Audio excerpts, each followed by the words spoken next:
Hi. What's up? What's up, Carla? Happy Friday. Happy Friday. It's been I always feel like it's been a while. But it's really good to see you. Yeah, it's been a while because we used to do these twice a week, and I think more recently we've had this like once a week cadence, which kind of nice. It almost feels like we're a little bit more chill about the whole thing. Yeah, I mean, I feel like our lives are definitely picking up a little bit since COVID, and we're out and about. Yep. So I can see, yeah, I can see why. Um, I mean, speaking of out and about, I don't mind being the one that plugs stuff. Like I feel, okay. all Yeah, right, go ahead. we're gonna be out and about in San Yeah, yeah. Diego in early December for our leadership conference. Mhm. Registration is still open, so if you want to join us, you do want to join us. You definitely want to join us. If you'd like to know how to join us, head on over to bplevents.org. I already know, having looked at not only the list of attendees, but some of our presenters, Mm-hmm. that some of the cohort members of some of our equity fellowship will be present. Oh, really? Yeah, I know like Kelly Kamak is going to be there. I know Mhm. Abby Benedetto is going to be there. Yeah. Maybe a few other folks. Yeah, I think it's really powerful and empowering to see how alumni of our fellowships um, participate and are invited to not only present but to speak, to be panelists in our conferences. And I hope that we continue to strengthen those bonds once folks graduate or not graduate, move forward, through our Right. fellowship programs. Yeah. But this is a perfect segue to talk about our guest for today. Thank you, Chris, for that.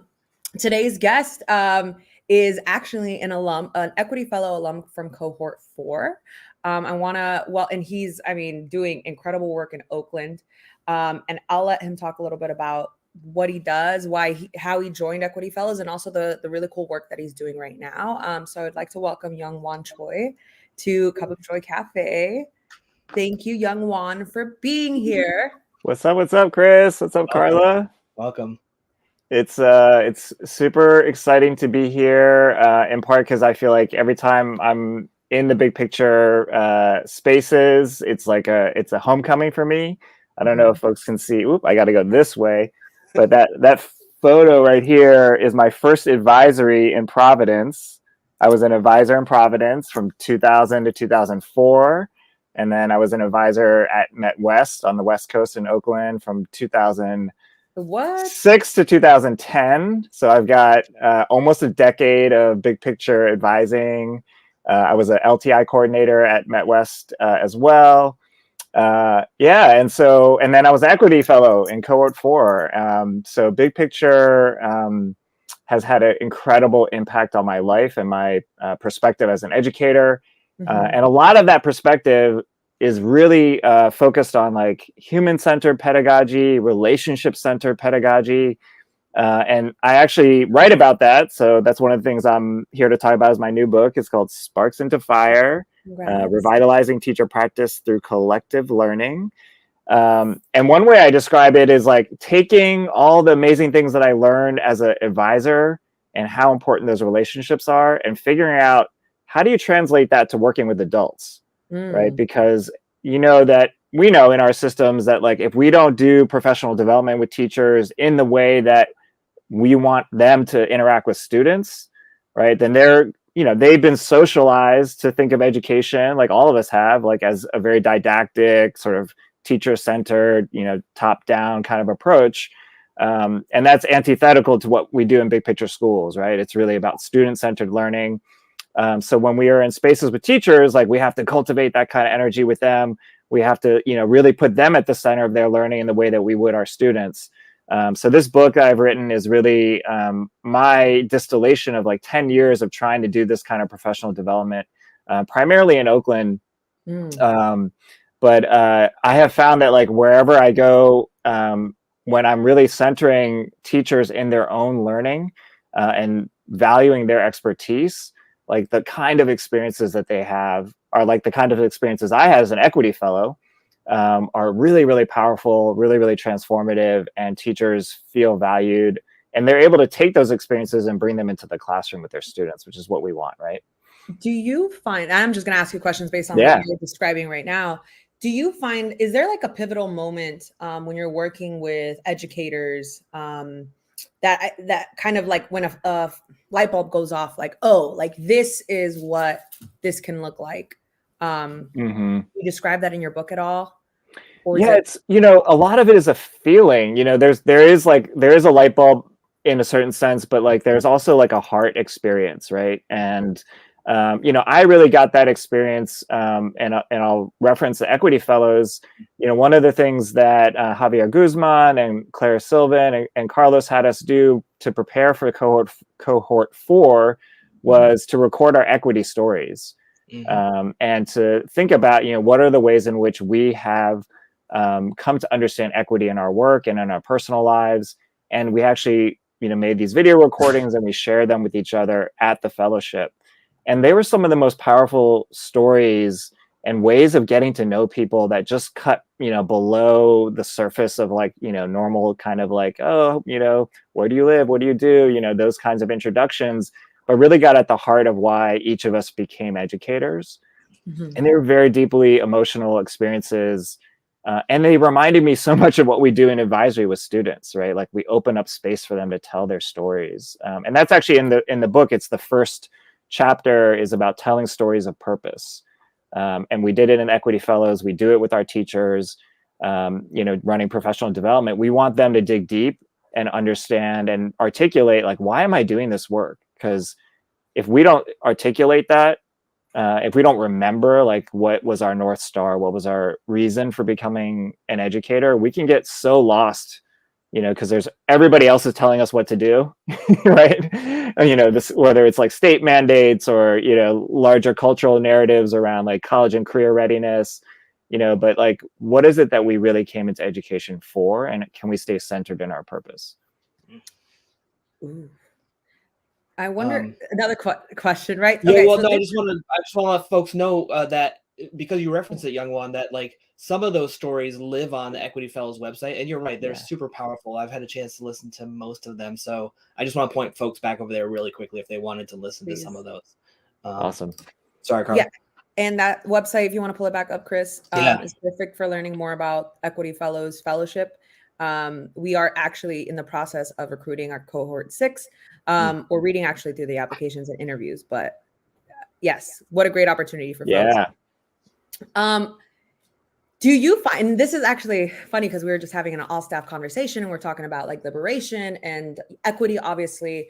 And my head always goes to like, there's so much work that we have to do, right, within the schools, within the classrooms. But I wonder, and I don't know if this is like next phase or if you're even interested in doing that work, but what is this? Could folks who work in districts, right, learn from Spark into Fire? How do we bring this into folks, who have a little bit more decision-making ability aside from the teachers in the classroom? Right. Yeah, no, that is exactly, the road I've been on for the last 10 years is going from the classroom and then into these district office spaces where we're really trying to take some of the ideas, or I personally was trying to take some of the ideas that I saw most effective with students and figure out like, well, how do we have this happen in other ways in other schools in our system, right? Because, we might at some point have like, 100 big picture schools in Oakland, but right now there's just one. And the rest of our schools still, look like traditional comprehensive schools. But that doesn't mean we can't begin to do amazing things in those schools. And it also doesn't mean that amazing things aren't already happening, but we're not necessarily highlighting them. We're not leveraging them. We're not allowing them to shine in the way that they need to in our system. And so, like bringing the light onto those types of experiences that teachers are doing with their students, because there's amazing things happening, and that was part of my own blind spot coming out of big picture schools, is that actually there are amazing things happening in a lot of schools. They just don't necessarily get a lot of attention. And teachers actually have to work a lot harder because the culture in the schools is really against what they're trying to do.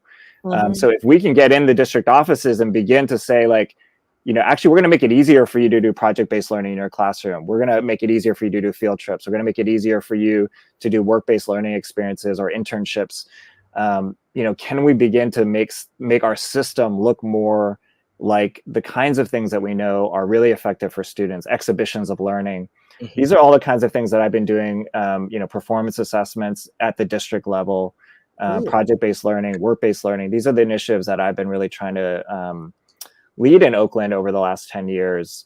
And it's, I think I would say it's hard, but it's possible, and we're getting traction, and we're seeing, that when our educators are given the tools and the space and the support, like they're able to do a lot of this stuff. And if folks want to learn more, where can they get your book? Is it only the book, or are you doing any other work that you might want to plug in? If folks do want to either like reach out or learn more about this. Yeah, they can find me at my website, which I think, Chris, if you can put it up, it's just youngwhan.com. There's a link to where you can get the book there as well. The book is put out by Teachers College Press.